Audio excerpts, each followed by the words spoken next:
काल आमच्या तालुक्यामध्ये एक घटना घडली बाबा.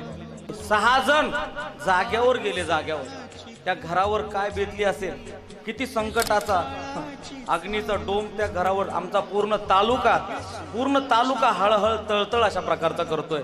कारण एखाद्याचं जाणं हे जेवढी कठीण गोष्ट आहे ती कठीण गोष्ट दुसरी कोणतीच नाही.